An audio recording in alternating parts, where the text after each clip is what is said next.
CCM పైన టీజీసీఎస్బీ సమరమట. రాష్ట్ర వ్యాప్తంగా 18 బృందాలతో ఆపరేషన్, 24 మందిని అరెస్ట్ చేసిరట. The child sexual abuse material CCM. ఈ చైల్డ్ అంటే చిన్న పిల్లలతో ఆ పోర్న్ కంటెంట్ ఏదైతే ఉందో ఆ కంటెంట్ చూస్తున్న వాళ్ళని కూడా అరెస్ట్ చేస్తారు. మీరు ఆన్లైన్లో ఉత్తగా నెహేమన్న ఒకటి చూస్తాడని అనుకోవద్దు. మీరు మీ బ్రౌజర్ ఉంటుంది కదా, మీ బ్రౌజర్లో మీరు అక్కడ పైన కొట్టి చూస్తున్నారు అనుకోండి, అది అక్కడ అంతా రికార్డ్ అవుతుంది. సో మిమ్మల్ని అరెస్ట్ చేసే అవకాశం కూడా ఉంటుంది. చాలామందిని అట్లా అరెస్ట్ చేసినారు.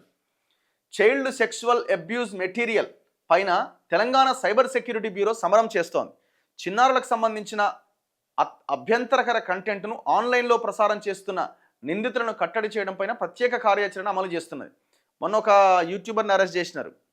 పిల్లలతో బూతులు మాట్లాడిస్తున్నాడని యూట్యూబర్ని అరెస్ట్ చేసినారు. ఈ క్రమంలో గురువారం రాష్ట్ర వ్యాప్తంగా 18 బృందాలతో ఆపరేషన్ నిర్వహించి 24 మందిని అరెస్ట్ చేసింది. వీరంతా 18 నుంచి 48 ఏళ్ల లోపు వారని తేలింది. చిన్నారులతో కూడిన అభ్యంతరకర కంటెంట్ను ఆన్లైన్లో అప్లోడ్ చేయడం, సెల్ ఫోన్లలో భద్రపరచుకోవడం లాంటి నేరాలకు పదే పాల్పడ్డారట.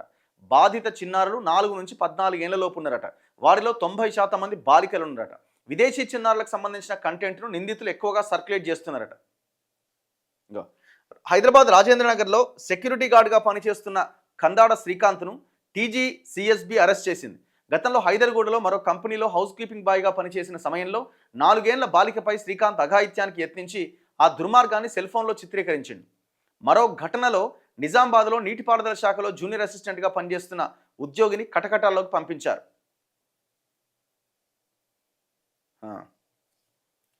సో ఇట్లా చాలా జాగ్రత్తగా ఉండాలి ఇట్లాంటి దాని విషయంలో. గురువారం నాటి ఆపరేషన్ క్రమంలో మరో 10 మంది మ్యూల్ ఖాతాదారులను అరెస్ట్ చేశారు. టీజీసీఎస్బీ ప్రధాన కార్యాలయం Warangal, Ramagundam, Karimnagar cyber crime police స్టేషన్స్లో నమోదైన 8 కేసుల్లో వీరిని నిందితులుగా గుర్తించారు. సో ఆ చైల్డ్ పోర్న్ కంటెంట్ చూసినా కూడా మిమ్మల్ని అరెస్ట్ చేసే అవకాశాలు ఉంటాయి.